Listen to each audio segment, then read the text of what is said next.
तेव्हा तो देह सुद्धा इथंच टाकून जायचा आहे. तो देह सुद्धा घेऊन जाता येणार नाही. ज्या देहावर फक्त माझा अधिकार आहे तो देह सुद्धा नेता येणार नाही. आपले नागपूरचे जे पहिले रघुजी राजे भोसले होते त्यांना भजनाचा फार नाद होता आणि त्यांनी भजनामध्ये म्हणायला म्हणून काही पदांची निर्मिती केली होती. त्याच्यातलं एक पद ते नेहमी म्हणायचे. ते अजूनही दर शनिवारी तिकडे सिनियर भोसला पॅलेस मध्ये जेव्हा भजन होतात साधारण दुपारी 11 ते 1 वाजेपर्यंत ती भजनाची वेळ असते, अजूनही असतं. आणि त्यावेळेला आवर्जून ते भजन म्हटलं जातं. ते रघुजी राजेंनी लिहिलेलं भजन आहे. देह पाचाचा पाचाचा नाही कवड्याच्या बापाचा. देह पाचाचा पाचाचा नाही कवड्याच्या बापाचा. नाही कवड्याच्या बापाचा नाही कवड्याच्या. पंचमहाभूतांनी बनलेला देह त्या पंचमहाभूतांनाच शेवटी समर्पित करून जायचा आहे. हे जेव्हा संत मंडळींच्या लक्षात आलं त्यावेळेला संत मंडळींनी विचार केला की या देहाचाही काही भरोसा नाही. चली तो दिन तक नाही तो शाम तक. पंढरीनाथ महाराज काही सांगता येत नाही, भरोसा नाही.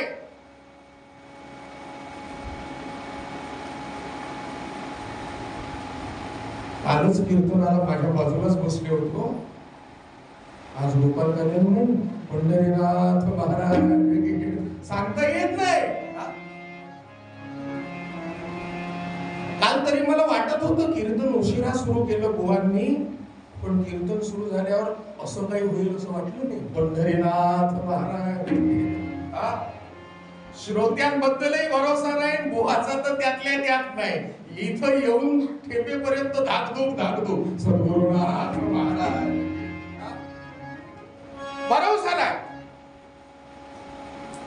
संतांनी विचार मांडला की मग या देहाचा जर भरोसा नाही, कुणाचा भरोसा नाही, तुमचा नाही, माझा नाही, मग भरोसा आहे तरी कोणाचा? पांडवांनी नेहमी श्रीकृष्णाची आळवणी करताना भगवंताला हेच म्हटलं, कोण आहे आम्हास साह्यकारी, तुझा आहे भरवसा आम्हा भारी. त्या कृष्णाशिवाय भगवंताशिवाय दुसऱ्या कोणाचाही भरोसा नाही. म्हणून संतांनी सांगितलं की ऐहिक सुखाच्या प्राप्ती करता म्हणून झटण्यापेक्षा भगवंताचं जे सुख आहे, भगवंताच्या नामाचं जे सुख आहे, भगवंताच्या प्राप्तीचं जे सुख आहे ते सुख मिळवण्याचा प्रयत्न करा, कारण ते शाश्वत सुख आहे. आणि असा मोलाचा सल्ला दिला जो सल्ला आजपर्यंत कोणी दिला नाही. म्हणून संत जगामध्ये वंदनीय ठरले. किती वंदनीय, किती पूजनीय ठरले.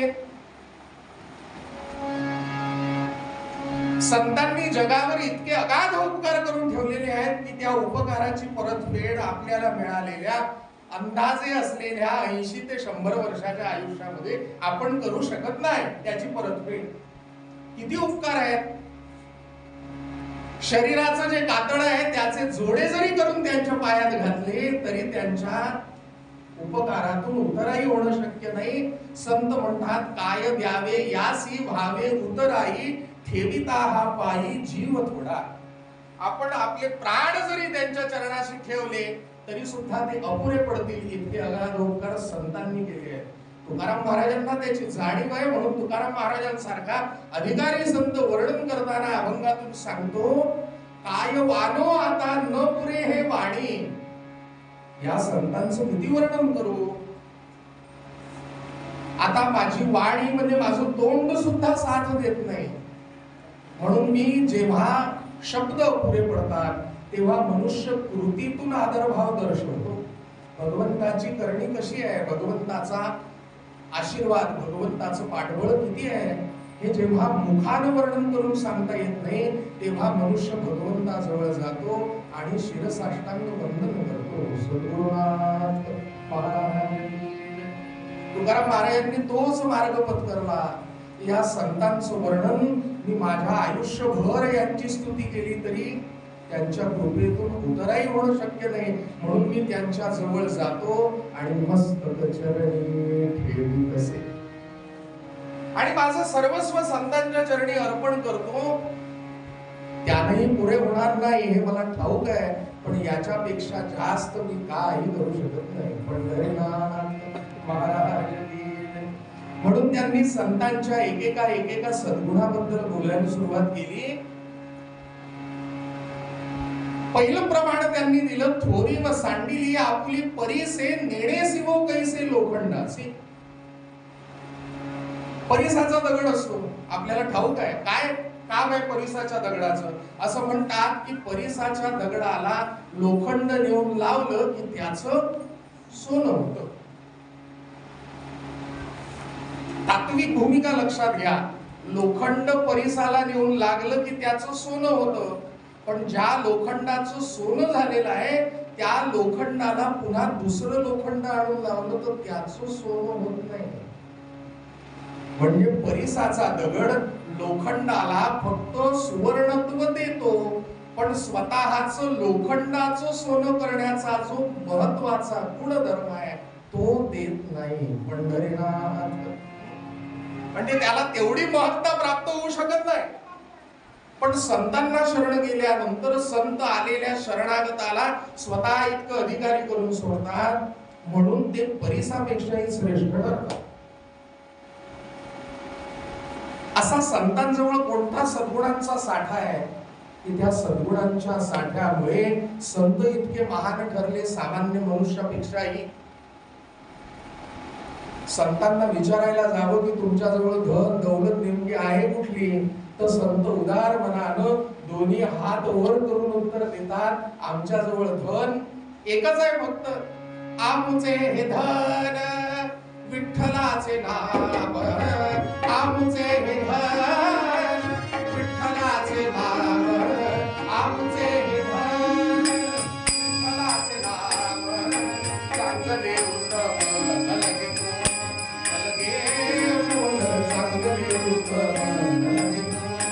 नलगे मोल, चांगले उत्तम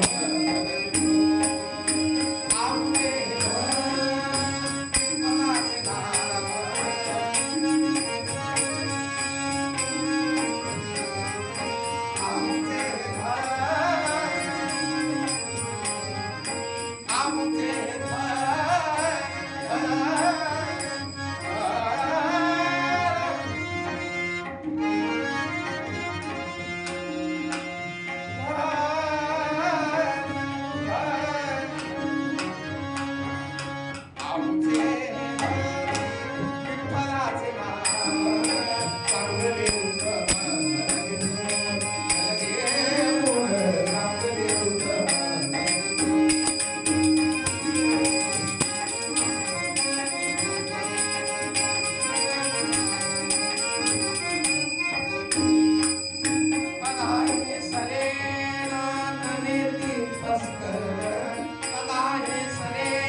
हे धन विठ्ठलाचे नाम. विठ्ठलाचे नाम चांगले उत्तम नलगे मोल.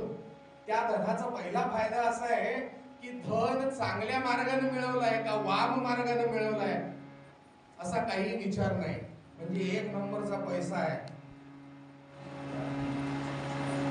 गरज अदाय सरे ना ते कधी संपत नाही.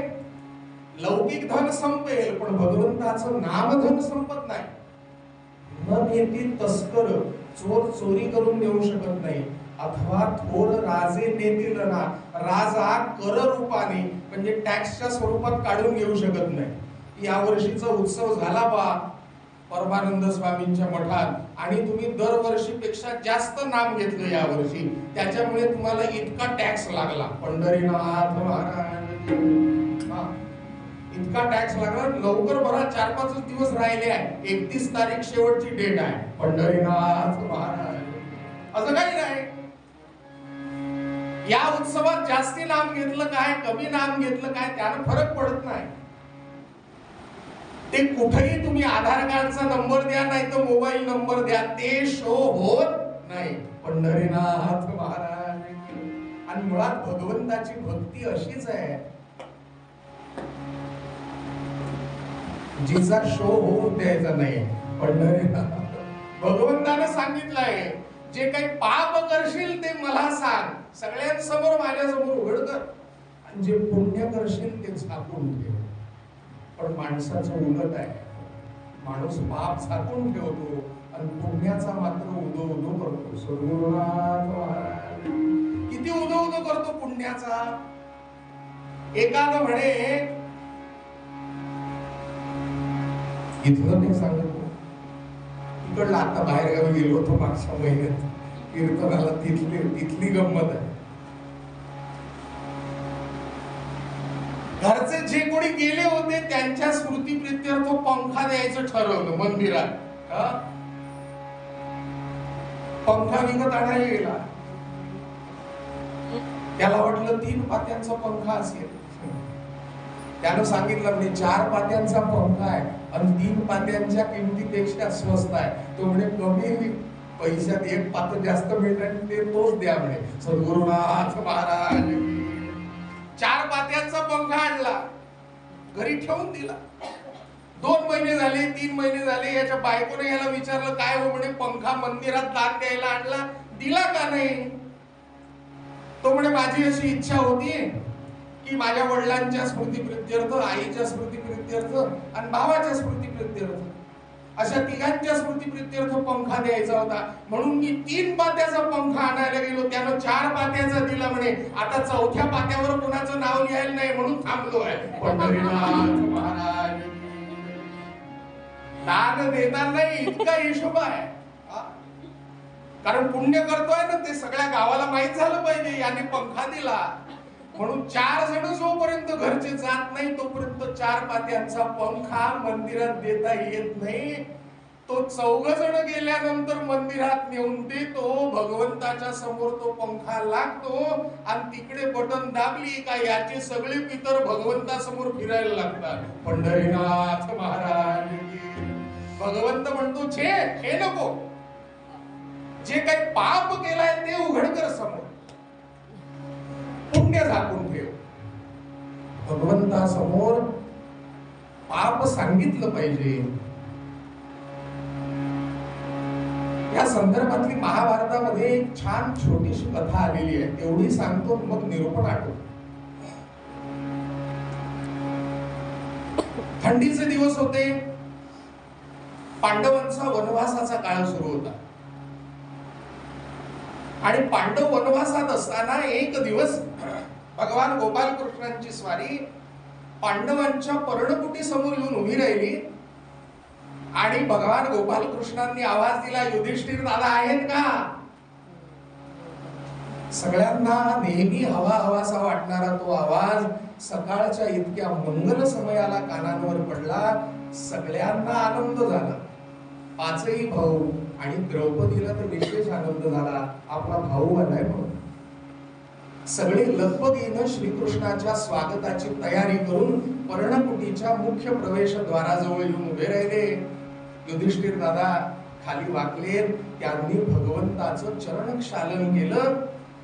लगेच आपल्या खांद्यावरच्या उपरण्यानं त्यांचे पाय स्वच्छ पुसले आणि भगवंताचा हात धरून भगवंताला पर्णकुटीत आणलं. बसायला उच्चासन दिलं. सगळ्यांनी शिरसाष्टांग नमस्कार केला आणि सगळे भगवंताच्या समोर गोळावून बसले.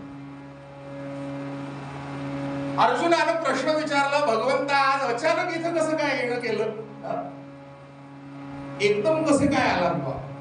तसे तर तुम्ही वर्षभर रामटेकला येत नाही उत्सवाला बोलवल्याशिवाय, आज कसे आले? सद्गुरुनाथ महाराज. आज कसं काय येणं केलं? स्वतःच्या येण्याचं कारण सांगितलं.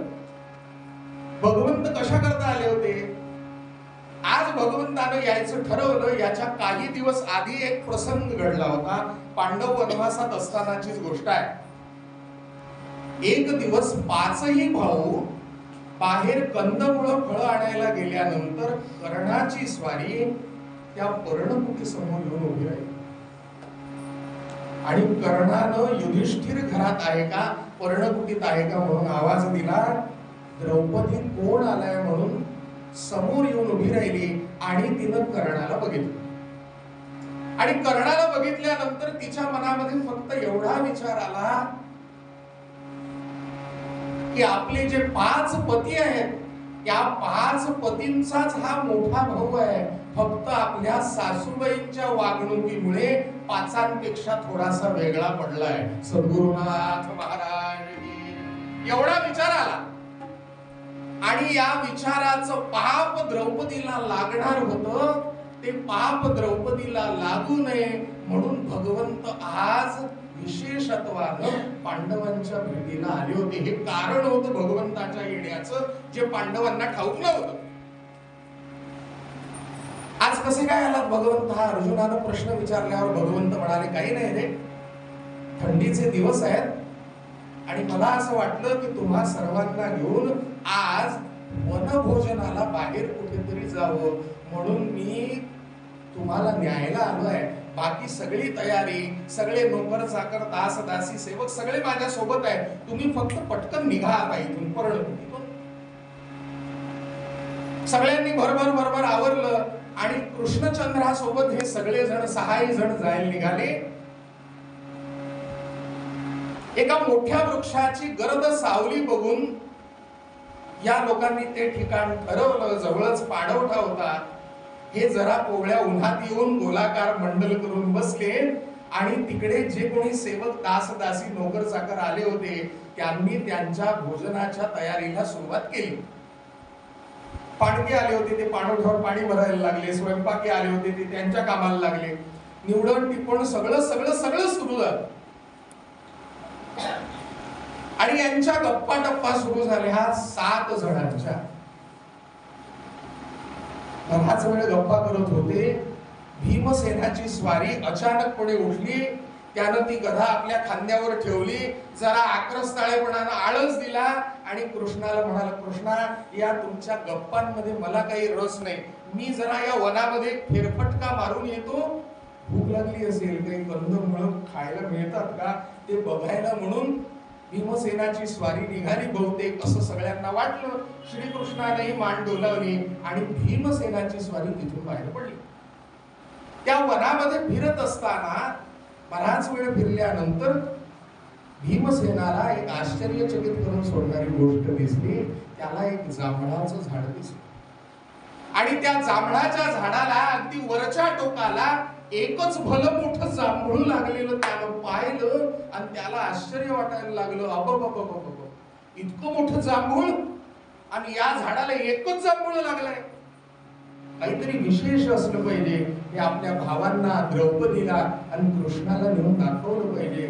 म्हणून त्या भीमसेनानं झाडावर चढून ते जांभूळ तोडलं. आपल्या खांद्यावरच्या उपरण्यामध्ये ते जांभूळ बांधलं. एका खांद्यावर घेतलं, दुसऱ्या खांद्यावर गदा घेतली आणि हे लोक जिथे थांबले होते तिथं भीमसेनाची स्वारी जायला निघाली. जिथं गोलाकार बसले होते त्यांच्यामध्ये टुनकन उडी मारली भीमसेनानं आणि ते जांभूळ असलेलं उपरण ठेवलं महाराज आणि त्या उपरण्याची गाठ सोडली. सगळे जण आश्चर्यानं चकित होऊन बघायला लागले. युधिष्ठिरानं बघितलं, अर्जुनानं बघितलं, नकुल, सहदेव, द्रौपदी, भीमसेन प्रत्येकाचा चेहरा काय काय दर्शवतोय म्हणून प्रत्येकाच्या चेहऱ्याकडे बघायला लागला. सरते शेवटी कृष्णाच्या चेहऱ्याकडे आला. कृष्णाच्या लक्षात आलं आता भीमसेन माझ्याकडे पाहणार आहे. भीमानं बघितल्याबरोबर कृष्णानं आपल्या कपाळावरच हात मारून घेतला. भीमसेना, अरे आपण कशा करता इथं आलोय आणि तू हे काय करून बसलास? असं कृष्णानं म्हटल्याबरोबर सगळ्यांचे चेहरे चिंताग्रस्त झाले. का मी असं करायला नको होतं का? अरे तुला माहिती आहे का तू काय केलंयस ते? नाही. ऐक, तू ज्या झाडाचं हे जांभूळ तोडून आणलं आहेस त्या झाडाला हे एकच जांभूळ लागलं होतं? हो म्हणलं, बरोबर आहे. आता कठीण आहे. आपण करायला आलो काय, झालं काय, काय करून बसलास हे? युधिष्ठिरानं विचारलं, अरे पण कृष्णा काय झालंय ते तरी सांग. अहो युधिष्ठिर दादा, ते जे जांभळाचं झाड आहे ना, त्या जांभळाच्या झाडाच्या खोडामध्ये म्हणजे बुंध्यामध्ये एक ढोली आहे आणि त्या ढोलीमध्ये एक ऋषी तपश्चर्या करत बसलेला आहे.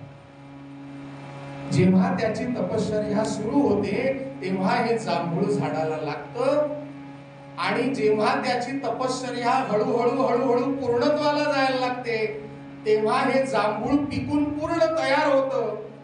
तो त्या ढोलीतून बाहेर येतो, झाडावर चढतो, हे जांभूळ खातो, समोरच्या झऱ्यातलं पाणी पितो आणि पुन्हा तपाचरणाला सुरुवात करतो. ज्या अर्थी हे जांभूळ पूर्ण पिकलेलं आहे त्या अर्थी आता तो ऋषी कधीही देहावर येईल आणि जेव्हा आपलं खाद्य झाडावर नाही असं बघेल त्यावेळेला ज्यानं ते खाद्य पळवलं किंवा बाजूला नेलं तो त्याला काहीतरी शाप दिल्याशिवाय राहणार नाही. आता भीमसेनाचं काही खरं नाही. त्याच्या शापातून खुद्द मी सुद्धा त्याला वाचवू शकत नाही. श्रीकृष्णानं असं सांगितल्याबरोबर सगळ्यांचे चेहरे पांढरे फटक पडले.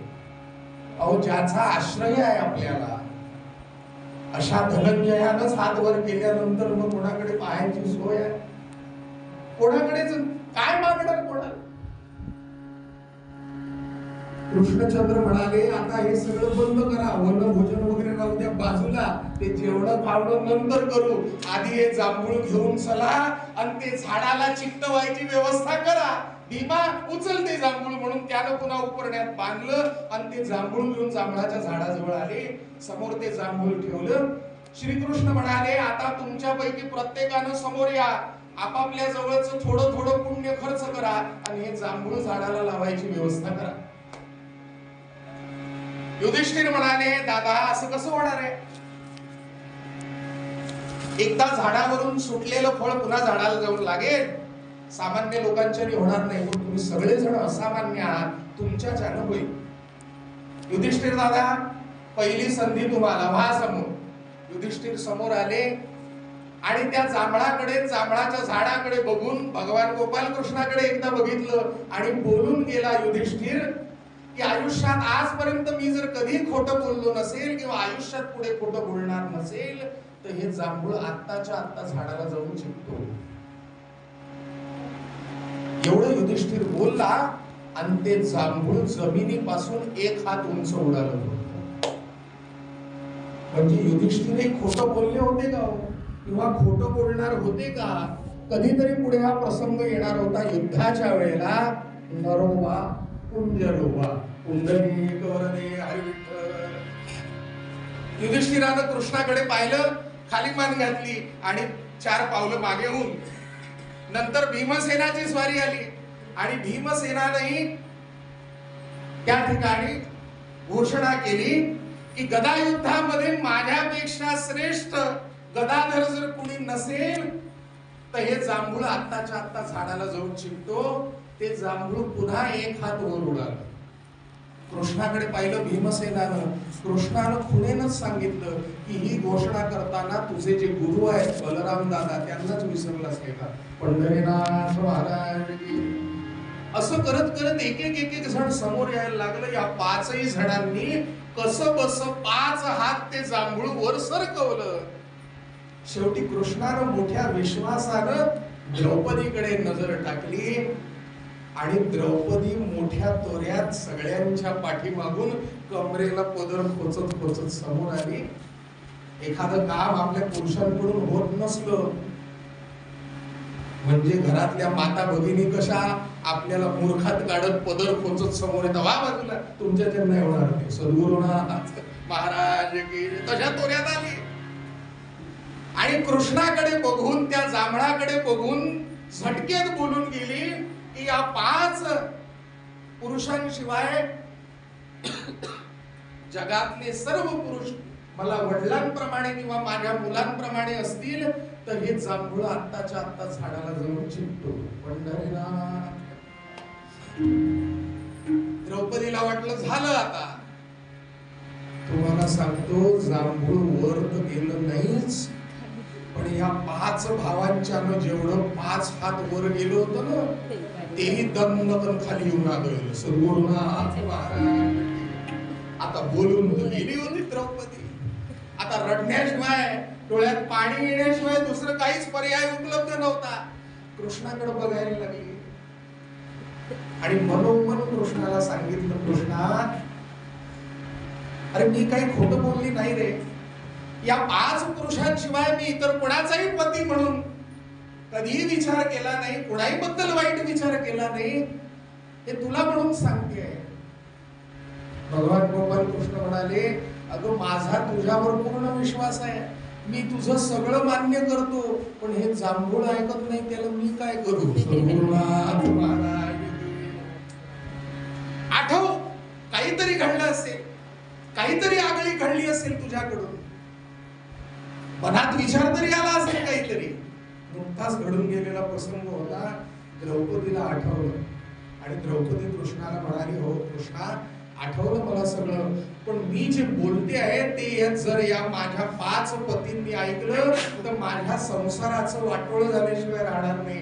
कृष्ण म्हणाला, माझ्या समोर काय पाप केलंयस ते सांगतेस ना, मग कितीही मोठ्यानं ओरडली तरी या 5 जणांना ऐकू जाणार नाही, याची व्यवस्था मी करतो, चिंता करू नको. सद्गुरुनाथ महाराज बोल, यांना काही ऐकू जाणार नाही. आणि द्रौपदी बोलायला लागली की हे 5ही जण कंदमुळं फळं आणायला कुठंतरी बाहेर वनात गेले असताना एकदा कर्णाची स्वारी आली आणि त्याचं येड आणि त्याला आवाज दिल्यानंतर, त्याचा आवाज माझ्या कानावर पडल्यानंतर ज्या वेळेला मी बाहेर आली आणि कर्णाशी माझी दृष्टादृष्ट झाली, त्यावेळेला माझ्या मनात फक्त इतका विचार आला की हा पांडवांपैकीच एक आहे, फक्त सासूबाईंच्या वागणुकीमुळे 5पेक्षा जरा वेगळा आहे, याच्यापेक्षा दुसरा काही विचार केला नाही. द्रौपदीनं सगळं कबूल केलं, श्रीकृष्णाला मनोभावे नमस्कार केला, ते जांभूळ जमिनीवरून उडालं आणि पटकन झाडाला जाऊन चिकटलं. सद्गुरुनाथ महाराज. म्हणजे पाप कर्म हे फक्त क्रियेनं नाही, बोलण्यानं नाही, तर मनानं सुद्धा पाप केल्यानंतर त्याचं फळ किती वाईट मिळू शकतं, आणि ते फळ द्रौपदीला मिळू नये म्हणून श्रीकृष्णानं काय तजवीज केली, काय प्रसंग उभा केला. संतांच्या शरण गेल्यानंतर, संतांच्या शिकवणुकीतून, संतांच्या मार्गदर्शनातून आणि संतांची कृपा झाल्यानंतर शारीरिक, मानसिक आणि वाचिक या 3ही पाप कर्मातून मनुष्याची सपशेल सुटका झाल्याशिवाय राहत नाही. म्हणून संतांना शरण जायचं आहे. तेच एक तत्व असं आहे जे सर्व दुःखातून निवृत्त करून केवळ निरलस अशा सुखाची प्राप्ती करून देतील. म्हणून संतांना शरण गेलं पाहिजे. हाच संदेश पूर्वरंग पद्याच्या ठिकाणी तुकाराम महाराज देताना म्हणाले, काय वानो आता न पुरे वाणी, काय वानो आता न पुरे वाणी, काय वानो आता न पुरे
2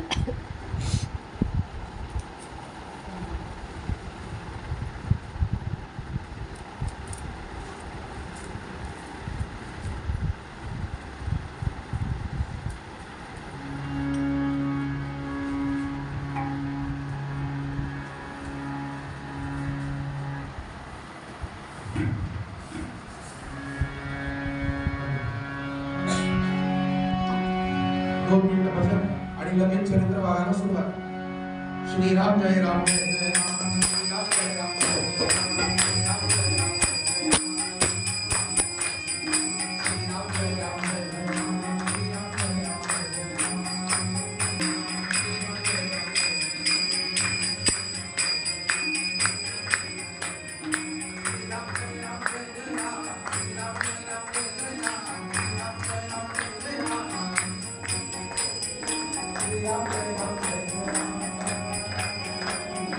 श्रीराम जय राम जय जय राम, श्रीराम जय राम जय जय राम,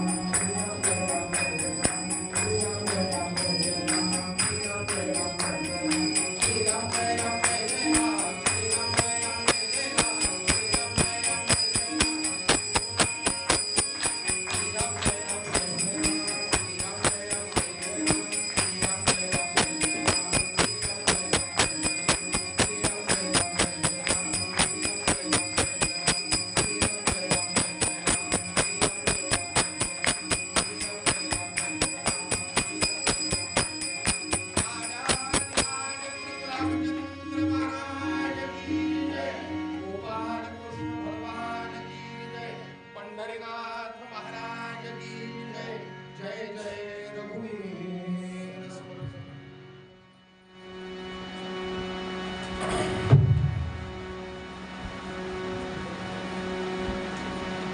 प्रतिष्ठान हे नाम विख्यात जाचे, प्रतिष्ठान हे नाम विख्यात जाचे, महातीरते क्षेत्र त्या गौतमीचे, इथे राहिला टाकुनी जो अहंता, नमस्कार माझा तया एकनाथा, सद्गुरुनाथ महाराज की जय. गोदावरी नदीच्या तीरावर असलेलं पैठण नावाचं क्षेत्र आणि या पैठण नावाच्या क्षेत्रामध्ये वास्तव्याला असलेले संत परंपरेतले श्रेष्ठ संत संत एकनाथ महाराज. अधिकार मोठा होता, इतका अधिकार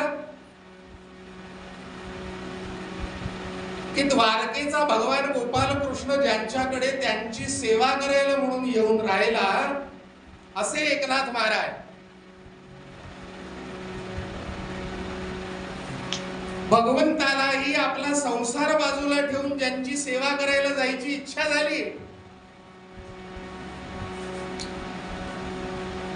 गोदा नदी तीरी पुण्यक्षेत्राचे नाम असे पैठण हो, नाम असे पैठण, तेथीचा एकनाथ ब्राह्मण, भवरोगावरी मात्रा देई, हरी जन्म मरण, तयाचे सेवावे चरण, तयाचे सेवावे चरण. म्हणून नाथांची सेवा करण्याकरता भगवान गोपाल कृष्ण सुद्धा श्रीखंड्या नाव धारण करून नाथांच्या वाड्यामध्ये राहायला आले आणि नाथांची 12 वर्षांपर्यंत सेवा केली. प्रसिद्ध अभंग आहेत, आपण ऐकले आहेत. अबीर गुलाल उधळीत रंग,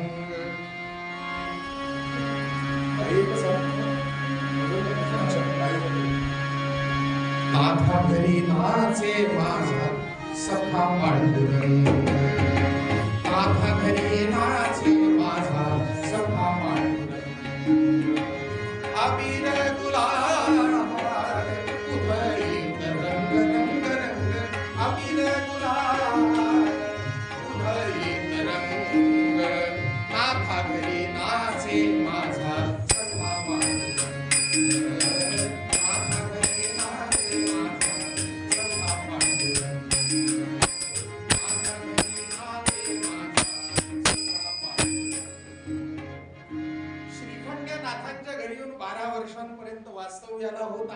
तो श्रीखंड्या जेव्हा वास्तव्याला होता तेव्हा नाथांच्या वाड्यामध्ये घडलेला प्रसंग आहे. या पैठण क्षेत्रामध्ये पैठणामध्ये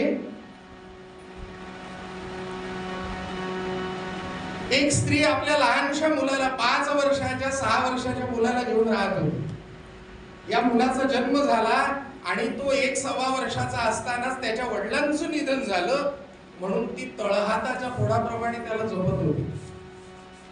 4-2 घरची धुणी भांडी करायची आणि त्याचं पालन पोषण करायची.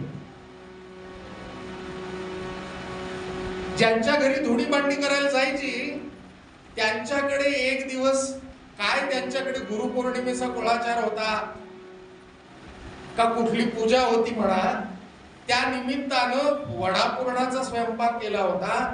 ती मालकीणही मोठी उदार, ही कामाला आल्यानंतर हिचं काम आटोपलं आणि ही जेव्हा जायला निघाली तेव्हा तिनं हिच्या करता आणि हिच्या मुलाकरता 4 पुरणाच्या पोळ्या बांधून दिल्या. ती आनंदानं घरी आली. तिचा मुलगा तिची वाटच बघत होता भूक लागली म्हणून. त्याला वाटलं आई रोजच्या सारखी आपल्याला भाकर तुकडा करून समोरच घालेल, आपल्या वाढेल, खायला देईल. म्हणून तो चुलीजवळ आई दिसल्या बरोबरच आईच्या मांडीला मांडी लावून तिच्या बाजूला येऊन बसला. आई भूक लागली. तिनेही मोठ्या आनंदानं त्या मालकिणीनं दिलेल्या पुरणपोळ्या काढल्या आणि त्याच्यातली एक पुरणाची पोळी याच्या समोर याच्या पानामध्ये वाढली. यानं आनंदानं मिठक्या मारत खाल्ली. थोड्या वेळात संपवली आणि आईला म्हणाला, आई अजून पुरणाची पोळी आहे? हो म्हणजे आहे ना. म्हणून तिनं दुसरी पुरणाची पोळी दिली. तीही यानं भर भर भर भर खाऊन संपवली. 4 पुरणाच्या पोळ्या दिल्या होत्या. त्या 4ही पोळ्या या एकट्या लेकानच संपवल्या. कारण याच्या आधी कधी पुरणपोळीशी संबंध झाला नाही त्याचा. रोज आपली चटणी भाकरच खायचा. तृप्त झाला, प्यालाभर पाणी पिला आणि ढेकर देऊन निघून गेला खेळायला. म्हणून हिलाही आनंद झाला, जाऊ देत मला नाही मिळाली पोळी तरी हरकत नाही, माझ्या लेकराचं तर मन भरलं. म्हणून तिचं त्याचं मन भरलं, या आनंदानेच पोट भरून गेलं. रात्री पुन्हा जेव्हा जेवायची वेळ आली तेव्हा तिनं रोजच्या प्रमाणे 2-3 भाकरी थापून चुलीजवळ ठेवल्या.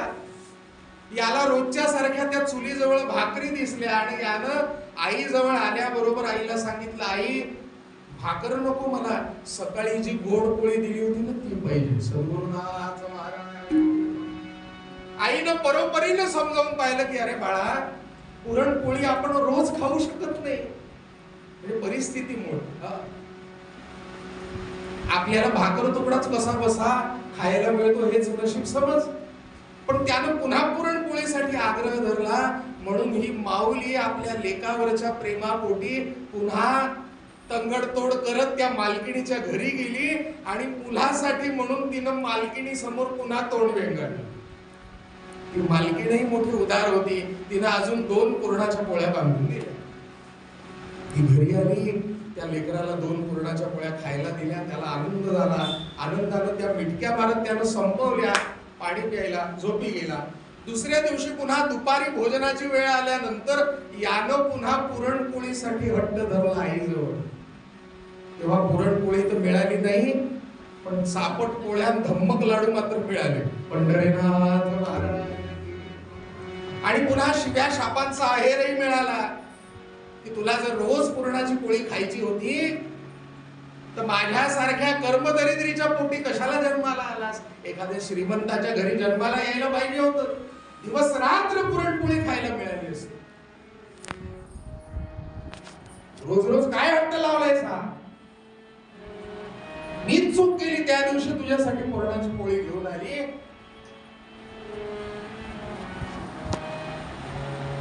आणि तुला जर रोज पुरणाची पोळी खायची असेल तसा तरफड तिकडे नाथांच्या वाड्यावर जाऊन तिथं पांडुरंगाला रोज दुपारी पुरणाच्या पोळीचा नैवेद्य असतो.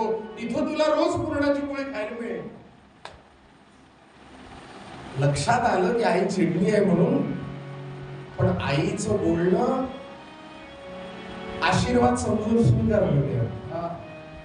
आणि त्याला वाटलं आईनं सांगितलंय ना नाथांच्या वाड्यात जाऊन तरफड म्हणून, आपण का म्हटलं असे ना, आपण आपलं समजायचं की आपल्याला सांगितलं नाथांच्या वाड्यावर जा. सद्गुरुनाथ महाराज कितीतरी वेळा आईनं रागाच्या भरात असंच उत्तर दिलंय ना. लहान मुलं वारंवार वारंवार तेच तेच तेच तेच विचार, आई कुठे झाली, आई कुठे झाली, आई कुठे झाली, आई कुठे झाली. आई कुठं बाजारातही चालली असेल तरी शेवटी कंटाळून त्याला सांगते, चुली पंढरीनाथ महाराज. पण त्याला लक्षात येत नाही, जरी चुलीत चालली आहे तरी वापस येणार आहे पंढरीनाथ महाराज. म्हणून त्यानं आईचं बोलणं फारसं मनावर घेतलं नाही. आई सांगत असेल बहुधा की नाथांच्या वाड्यावर जा, तिथं तुला रोज पुरणाची पोळी खायला मिळेल. तो लहानसा मुलगा नाथांच्या वाड्यासमोर येऊन उभा राहिला. नाथांना वाटलं की बालरूपामध्ये जणू काही पांडुरंगच माझ्या दरवाजाशी उभा आहे. तरी प्रत्यक्ष परमात्मा नाथांच्या वाड्यावर सेवेला होताच बरं. पण नाथांना म्हणून ठाऊक होतो तो श्रीखंड्या म्हणून जो सेवा करतोय तो प्रत्यक्ष भगवान गोपाल कृष्ण आहे. पांडुरंगाची स्वारी आली या लहानशा रूपामध्ये. म्हणून नाथांनी आपल्या हातचं काम बाजूला टाकलं आणि याची विचारपूस करायला दरवाजाशी गेले. बाळा तुझं नाव काय? त्यानं आपलं नाव सांगितलं. कसा काय आलास? आणि आईजवळ पुरणाच्या पोळीचा हट्ट धरला. आईनं 2-4 धपाटे दिले पाठीत आणि सांगितलं नाथांच्या वाड्यावर जाऊन तरफड, तिथे पांडुरंगाला रोज पुरणाच्या पोळीचा नैवेद्य असतो, तुला रोज पुरणाची पोळी खायला मिळेल. नाथांना आनंद झाला. अरे रोज पांडुरंगाला पुरणाची पोळी नैवेद्य म्हणून दिल्यानंतर ती रोज प्रसाद म्हणून मला भक्षण करावी लागते. पण तुझ्या रूपामध्ये पांडुरंग जर रोज पुरणाची पोळी खायला येणार असेल तर मलाही फार आनंद होईल. म्हणून नाथांनी त्याला जवळ घेतलं, त्याच्या पाठीवरून प्रेमानं हात फिरवला. नुकताच पांडुरंगाला पुरणाच्या पोळीचा नैवेद्य समर्पित केला होता. त्या पुरणाच्या पोळीचं ते केळीचं पान उचललं, याच्या हातात दिलं आणि प्रत्यक्ष पांडुरंग नैवेद्य भक्षण करायला आला. म्हणून याला साष्टांग नमस्कार केला. सद्गुरुनाथ याला आनंदाने ती पुरणाची पोळी खाल्ली आणि नाथांना सांगितलं आता येतो. नाथ म्हणाले बाळा संध्याकाळी पण पुरणाची पोळी खायची आहे का? यानं आनंदानं मान डोलवली. म्हणजे संध्याकाळी नक्की. सद्गुरुनाथ महाराज त्या दिवसापासून सकाळ संध्याकाळ नाथांच्या वाड्यावर जाऊन पोटभर पुरणाची पोळी खाणं सुरू झालं. अनेक वर्षांचा कालावधी लुटला. यानं पुरणाची पोळी कधी चुकवली नाही, कधी चुकवली. सकाळ संध्याकाळ दोन्ही वेळच्या जेवणाच्या वेळेला पुरणाची पोळी अनेक वर्षपर्यंत खाल्ली. पण नाथांच्या घरी फक्त भोजनाच्या वेळेलाच यायचं तेवढी पुरणपोळी खायला. नाथांना कधी त्यानं विचारलं नाही की अमुक एक काम करायचं आहे का, तुमच्या घरचं काही दळून आणायचं आहे का, काही पाणी भरून द्यायचं, फक्त पुरणाची पोळी खायला. पण नाथांनी त्याला कधी टोकलं नाही. नाथांच्या दृष्टीने तर पांडुरंगच होता. नाथ त्याला काय काम सांगणार. अनेक वर्षांचा कालावधी गेल्यानंतर एक दिवस नाथांनी दुपारचं पुराण संपवलं आणि पैठणातले लोक आपापल्या घराकडे जायला निघाले. नाथांनी सगळ्यांना थांबायचा इशारा केला. सगळेजण थांबले आणि नाथराय आता काहीतरी बोलतील म्हणून वाट पाहायला लागले. तो नाथराय त्यांना सांगायला लागले की आता भगवंतानं मला जे कार्य करण्याकरता पाठवलं होतं ते कार्य पूर्ण झालं. आता माझा अवतार समाप्त केला पाहिजे अशी माझी इच्छा आहे. ते पैठणातले लोक कावरे बावरे झाले हो एकदम. महाराज तुम्ही पैठणात आहात, आमचे नाथ तुम्ही आहात. तुम्ही जर अशी निघून जायची भाषा करायला लागले तर हे पैठण अनाथ होऊन जाईल. तुमच्याशिवाय आम्हाला आहे तरी कोण. नाही जाऊ नका, तुम्ही काही करा पण जाण्याची भाषा करू नका. नाथराय त्यांना म्हणाले अरे असं कोणाच्या जाण्यानं काही जग थांबलंय का. रामकृष्ण ही आले गेले त्यावेळी जगत हा ओसची पडले. मी जाता राहील कार्य काय जन पळभर म्हणतील हाय. सखे सोयरे डोळे पुसतील पुन्हा आपल्या कामी लागतील. उठतील बसतील हसुनी खिदळतील. मी जाता त्यांचे काय जाय जन पळभर म्हणतील हाय. मेघ वर्षतील शेते पिकतील गर्वाने या नद्या वाहतील. काहीही थांबणार नाही. त्याच्यामुळे मला जाऊ द्या, मला मोडता घालू नका. ते गावचे पाटील पुराण ऐकायला आले होते. ते म्हणाले, नाथराय तुम्ही भावार्थ रामायण लिहायचं काम हाती घेतलंय ना, ते भावार्थ रामायण लिहून व्हायचंय तुमचं अजून. एवढं भावार्थ रामायण पूर्ण करा आणि मग खुशाल जा. पंढरीनाथ, कारण त्याला माहिती होतं की एवढं मोठं भावार्थ रामायण लिहायचं काम म्हणजे जवळजवळ 2 संवत्सर म्हणजे 2 वर्ष तरी लागतील. तेवढीच साथ नाथांची मिळेल. नाथ म्हणाले, अरे भावार्थ रामायण लिहिण्याकरता माझी काही गरज नाही, आता माझी काही गरज नाही. कुणी लिहू शकेल भावार्थ रामायण? नुसतं भाषांतरच करायचंय ना, कुणीही लिहू शकेल. तेवढ्यात दिंडी दरवाजाजवळ हा रोज पुरणपोळी खायला येणारा मुलगा आलेला दिसला. त्याचं नाव होतं गावबा. नाथांनी सांगितलं, भावार्थ रामायण तर हा गावबा लिहून पूर्ण करेल. सगळ्यांचं लक्ष त्या गावबाकडे गेलं. रोज सकाळ संध्याकाळ नाथांच्या वाड्यात येऊन पुरणाची पोळी खाणारा तो एकही अक्षर शिकलेला नव्हता. कधी काही वाचता आलं नाही त्याला, अक्षर ओळख नव्हती. त्या केवळ उन्हाळक्या करत हिंडणाऱ्या आणि निरक्षर अशा गावबाचा उल्लेख ऐकला आणि पाटलात सकट सगळी मंडळी हसायला लागली. काय बोलता नाथ महाराज, हा गावबा लिहून पूर्ण करेल? हो, नक्की करेल. नाथांनी त्या गावबाला स्वतःजवळ बोलावलं. तो गावबा हात जोडून नाथांच्या जवळ येऊन उभा राहिला. नाथांनी प्रेमाने त्याच्या खांद्यावर हात ठेवला आणि प्रश्न केला, गावबा माझ्यासाठी करशील ना एवढं काम? आजपर्यंत त्या पुरणपोळीचा मोबदला काही मागितलं नाही नाथांनी, आणि आज इतक्या मोठ्या कार्याकरता माझी विचारणा करतायत. ही भावना, ही विचारणा इतका आनंद देणारी होती त्या गावबाला. त्याचा कंठ दाटून आला. कसं कसं तो बोलला, नाथ महाराज आयुष्यभर तुमच्या वाड्यातली पुरणाची पोळी खाल्ली, त्याचं इमान एवढं सुद्धा राहणार नाही. अहो, तुमची माझ्यावर कृपा झाली तर जरूर काम पूर्ण करेल तुमचं. नाथांनी त्याच्या मस्तकावर हात ठेवला. सगळ्यांना आश्वस्त केलं, काही काळजी करू नका, हा मुलगा भावार्थ रामायण लिहून पूर्ण करेल. त्याच्यानंतर नाथांनी अवतार संपवला. पण संत कृपा काय असते ते बघा. या गावबानं ते संपूर्ण भावार्थ रामायण लिहून पूर्ण केलं. पण आजही मोठ्या मोठ्या तज्ञ मंडळींना, अधिकारी मंडळींना हे लक्षात येत नाही की नाथांनी कुठपर्यंत लिहिलं आणि गावबानं कुठून लिहून ते भावार्थ रामायण संपवलं. ही खरी संतांची कृपा आहे. सद्गुरुनाथ महाराज एखाद्याच्या आयुष्यामध्ये किती प्रकाश निर्माण करावा, कसा ज्ञानाचा दीप चेतवावा, हे संतांनी कार्य आयुष्यभर केलं. म्हणून त्या प्रदीप्त तेजस्वी ज्योतीप्रमाणे संतांचं आयुष्य होतं, प्रखर आणि तेजस्वी. संतांनी आयुष्यभर केवळ लोकोपयोगी कार्यच केले. माणसाचं असं आहे, माणूस जिवंत असताना कोणाच्या कामात येत नाही आणि गेल्यानंतर मुळीच येत नाही. म्हणून गेल्यानंतर घरचे लोक जास्त वेळ ठेवत नाही. पंढरीनाथ महाराज असं आहे सगळं. पण संतांच्या बाबतीत मात्र तसं नाही.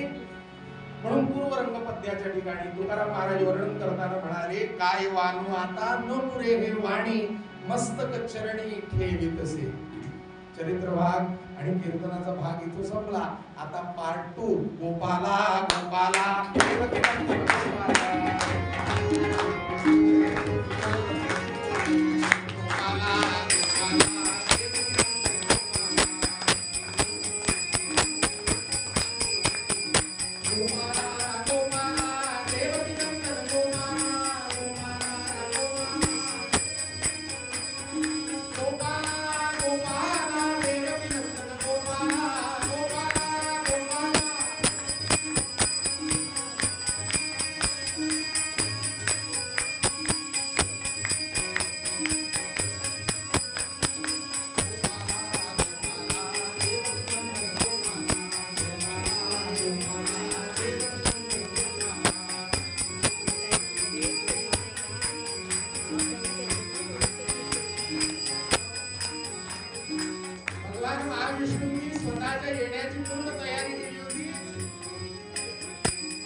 आणि तिथी निवडली मध्य अष्टमी. भगवंत प्रगट होण्याच्या काही काळ अगोदर सर्व सुरवर ऋषी मुनी त्या कारागृहाच्या अवतीभोवती आकाशामध्ये गोळा झाले. हातामध्ये पुष्प, उंजळीमध्ये फुलांच्या उंजळी भरलेल्या होत्या आणि भगवंताच्या स्वागतासाठी सगळे जल्लोषात तयार होते. वर्णन आलेलं आहे, विमानांची झाली नभीरा, विमानांची झाली नभीरा, अमर हर्षे वर्षते सुमनकृती, अमर हर्षे वर्षते सुमनकृती,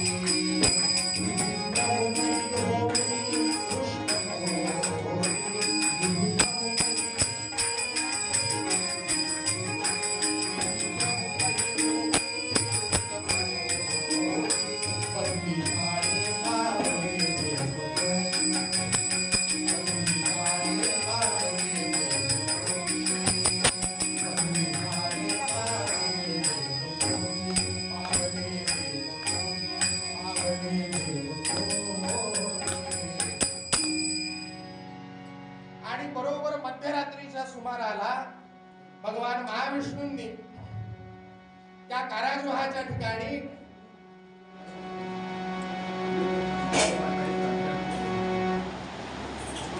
अवतार धारण करायचं निश्चित केलं. त्याच्या काही काळ अगोदर भगवान महाविष्णूंची एक अष्टवर्षात्मक मूर्ती प्रगट झाली त्या कारागृहामध्ये. आणि भगवान महाविष्णूंनी वसुदेवाला स्वतःचा जन्म झाल्यानंतर काय काय करायचं याचं मार्गदर्शन दिलं. ते इथून जवळच गोकुळ नावाचं क्षेत्र आहे. त्या गोकुळ नावाच्या क्षेत्रामध्ये नंद पाटलाच्या वाड्यामध्ये मला नेऊन ठेवायचं आणि त्या यशोदेच्या पर्यंतावर माझी माया जन्माला आली असेल त्या मायेला उचलायचं आणि इकडे घेऊन यायचं. भगवंत म्हणाले की मी एवढा साखळ दंडामध्ये बांधल्या गेलेलो आहे, माझी सुटका करेल कोण? वसुदेवानं भगवंताला सांगितलं तेव्हा भगवंतानं सुंदर उत्तर दिलं. भगवंत म्हणाले काही काळजी करू नकोस, माझं नुसतं नाम घेतल्यानं जन्माचं बंधन तुटतं, तर हे लोखंडाचं बंधन त्याच्यासमोर काहीच नाही. उचित परिस्थिती निर्माण होईल एवढी कृती करायची फक्त. जर मी जगलो पाहिजे असं वाटत असेल तर. वसुदेवानं होकारार्थी मान डोलवली. ती विष्णुमूर्ती तिथून अदृश्य झाली आणि त्यानंतर काहीच वेळामध्ये बरोबर मध्यरात्रीच्या सुमाराला भगवान गोपाल कृष्णांनी त्या कारागृहाच्या ठिकाणी अवतार धारण केला. गोपाल कृष्ण भगवान की जय. गोपाला गोपाला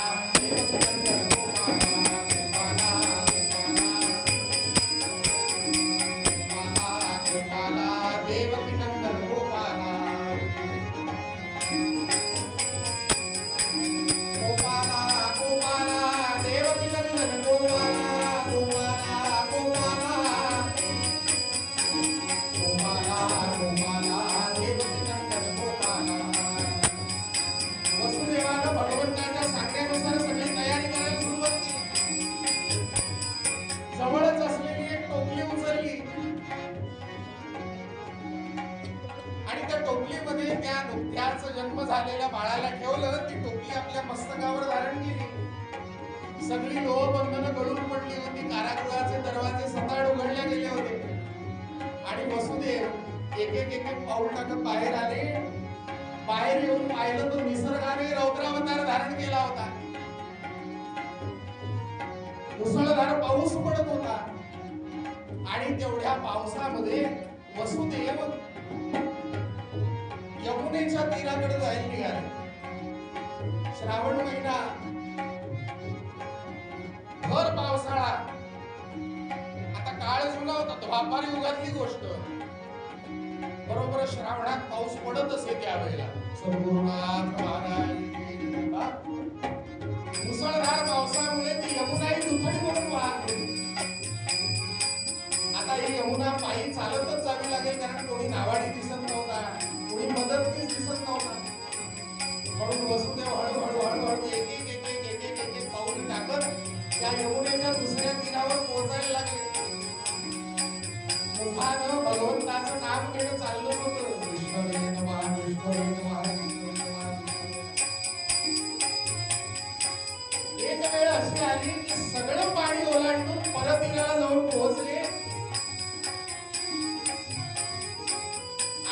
मुकुंद पाटलाच्या वाड्यामध्ये प्रवेश केला.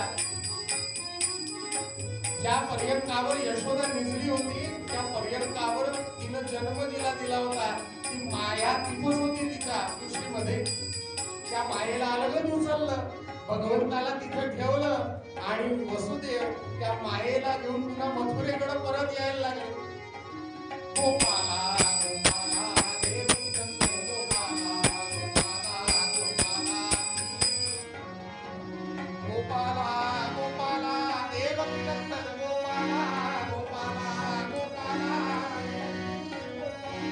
गोपाला गोपाला देवकी नंदन गोपाला गोपाला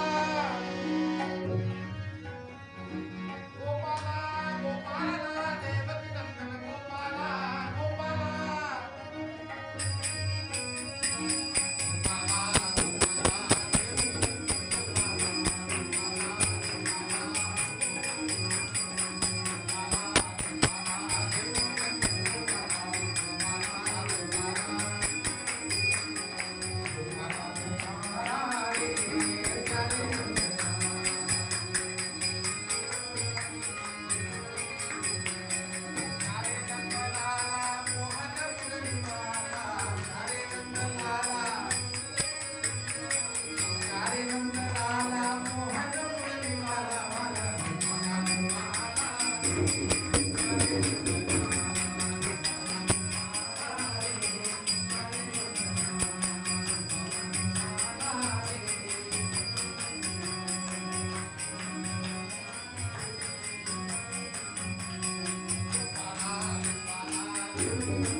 आणि आणि त्या निर्मला ते भाई आणि त्या निर्मला ते